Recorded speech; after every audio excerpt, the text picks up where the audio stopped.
Shucks, grabe. Kadiri.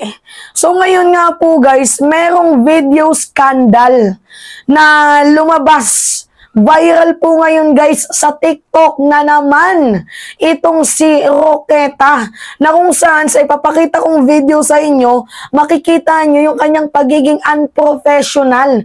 Hindi akma yung kanyang kinikilos sa kanyang katayuan, sa kanyang position. Anyway, Pride Month nga ngayon, pero wag naman sana yung ganito. Nasasangkot ka na nga sa controversial issue. I don't really think so kung nakaraang video pa to na naungkat lang. Pero grabe, ganito ba talaga kumilos ang isang lawyer? Ang isang former spokesperson?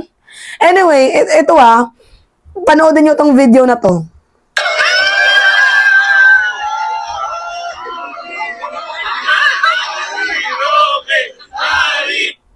See? Kita nyo? Ulit.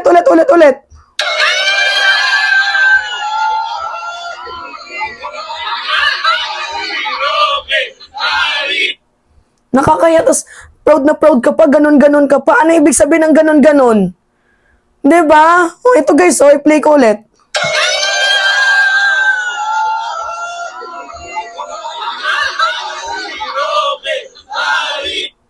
Alam nyo, wala naman talaga akong pakialam sa private life ni bakla, ni akla. Wala akong problema doon. Pero yung magpo-post pa kayo ng video or kahit hindi nyo na lang i-post, yung magtitake kayo ng video. Di ba kasi hindi natin alam, baka malay nyo pagdating ng panahon, yung mga nakasave na video, magsilabasan yan. Pero ito lang yung pinakapunto ko, parang ang baboy tingnan. Di ba? Ang baboy tingnan. Kaya nga guys, no wonder, 'di ba, kung kumakalat yung pogo sa sogo, 'di ba? May sogo sa pogo, 'di ba, na issue dito kay Roqueta. So sa mga hindi po nakakaalam guys, kasi itong si Harry Roque, 'di ba, nasangkot yung kanyang pangalan sa Pogo. Kasi nga 'di ba, uulitin ko sa inyo, recap lang tayo.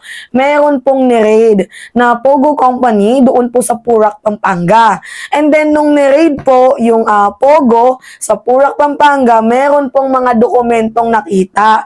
Hindi lang po basta-bastang ordinaryong papel. Bagkus nandoon po dawit ang pangalan ni former spokesperson Harry Roque, na kung saan meron pong appointment papers at affidavit of support. So dito tayo mag-focus kasi meron siyang executive assistant na ang pangalan ay si Alberto de la Serna. So ngayon, yung pinaka-major question ng mamamayang Pilipino, syempre as a taxpayer, karapatan nating magtanong, di ba?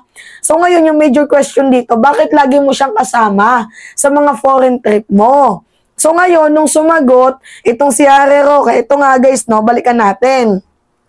Ang sabi ni Harry Roque, I am providing this affidavit to confirm that I will financial support to Alberto de la Serna for his travel to Poland, Ukraine, Italy from October 9, 2023 to October 18, 2023. He will accompany me to these countries as invited resource person to speak on an event on the peace process in Ukraine, which will be clear Ukraine to held from October 13 to 16, 2023. Even though na hindi na po siya as spokesperson ng bansang Pilipinas, nakakapag-travel pa din siya abroad, wala namang problema doon. Kaso, bakit meron pong affidavit, papers of financial affidavit? Bakit meron pong ganun? Hindi ka na nga po kawani ng gobyerno, ordinaryong tao ka na lang. So ngayon, kinukonfirm nga ni Harry Roque, nung pumunta siya sa foreign trips, sa kanyang travel abroad, kasama niya itong si De La Serna. Now, here is the catch kung bakit niya sinama. Ang sabi nga dito, I need a travel companion since I am diabetic with coronary stent and suffering from acute spinal stenosis. So ngayon, yung nakakapagtaka dito, may medical condition ka.